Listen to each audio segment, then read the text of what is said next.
The morning after noted child prodigy Colin Singleton graduated from high school and got dumped for the 19th time by a girl named Catherine, he took a bath.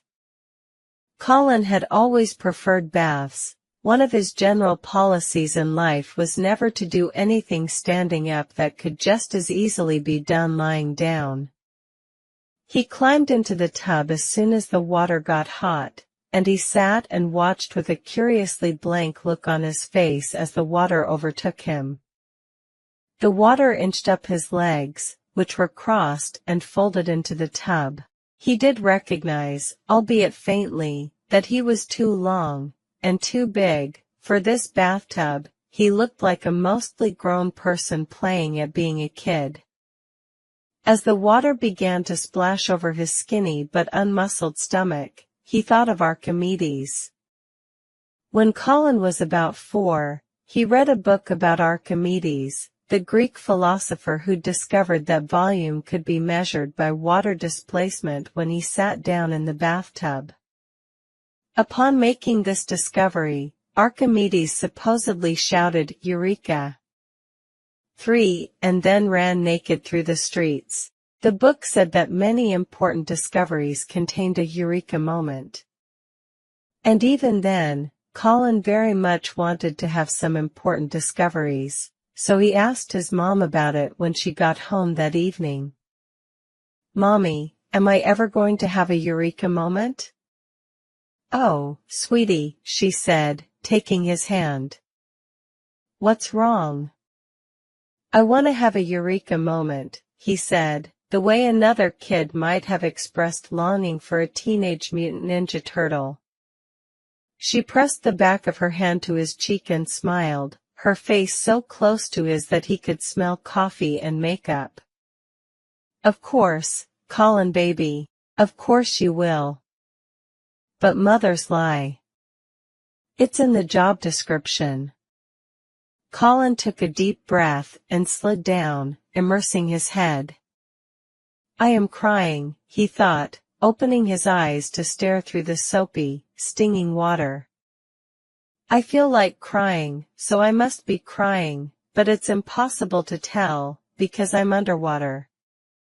But he wasn't crying. Curiously, he felt too depressed to cry. Too hurt. It felt as if she'd taken the part of him that cried. He opened the drain in the tub, stood up, toweled off, and got dressed. When he exited the bathroom, his parents were sitting together on his bed. It was never a good sign when both his parents were in his room at the same time. Over the years it had meant, 1. Your grandmother's grandfather, Aunt Susie, whom you never met, but trust me, she wasn't, and it's a shame, is dead. 2. You're letting a girl named Catherine distract you from your studies. 3. Babies are made through an act that you will eventually find intriguing but for right now will just sort of horrify you. And also sometimes people do stuff that involves baby making parts that does not actually involve making babies, like for instance kiss each other in places that are not on the face. It never meant.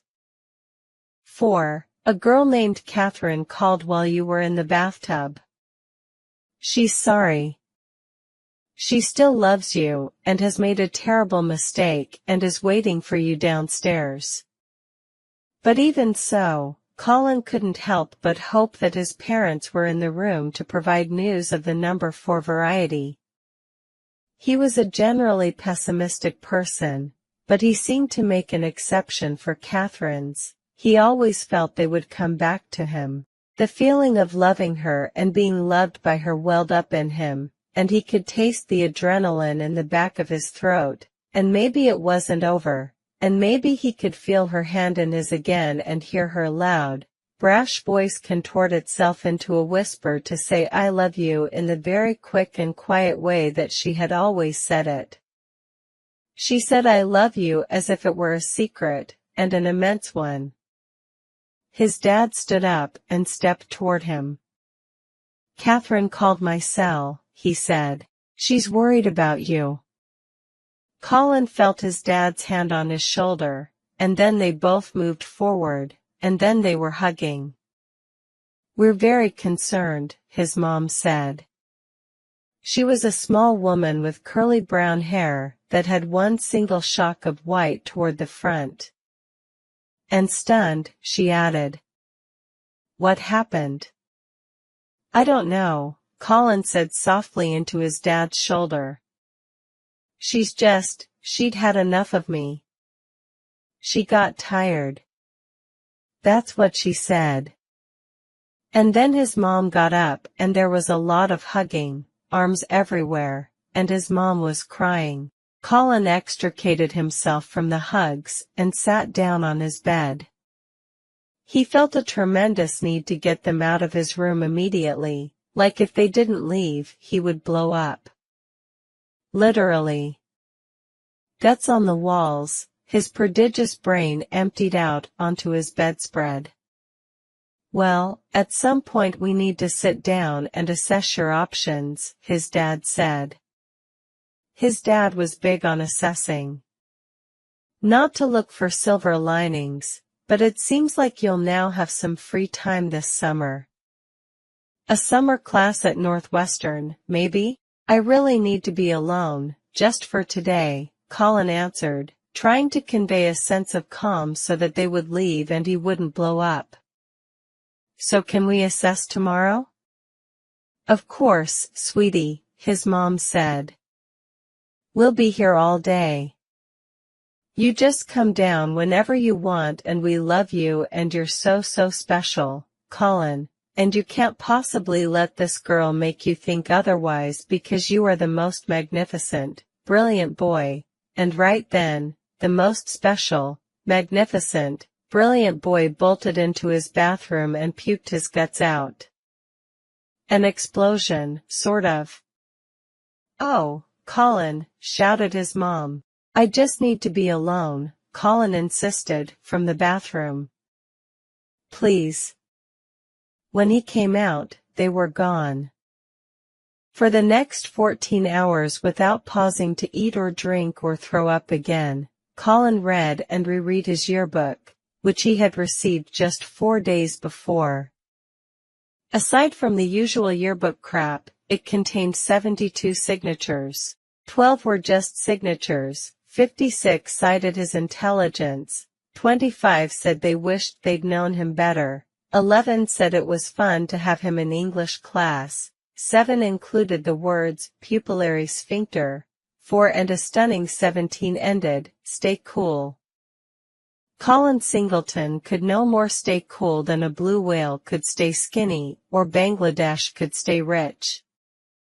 Presumably, those 17 people were kidding. He mulled this over, and considered how 25 of his classmates, some of whom he'd been attending school with for 12 years, could possibly have wanted to know him better. As if they hadn't had a chance. But mostly for those 14 hours, he read and reread Catherine XIX's inscription, "Call, here's to all the places we went. And all the places we'll go. And here's me, whispering again and again and again and again, I love you. YRS forever, Catherine." Eventually, he found the bed too comfortable for his state of mind, so he lay down on his back, his legs sprawled across the carpet. He anagrammed YRS forever until he found one he liked, Sorry Fever. And then he lay there in his fever of sorry, and repeated the now memorized note in his head and wanted to cry, but instead he only felt this aching behind his solar plexus. Crying adds something, crying is you, plus tears. But the feeling Colin had was some horrible opposite of crying. It was you, minus something. He kept thinking about one word, forever, and felt the burning ache just beneath his rib cage.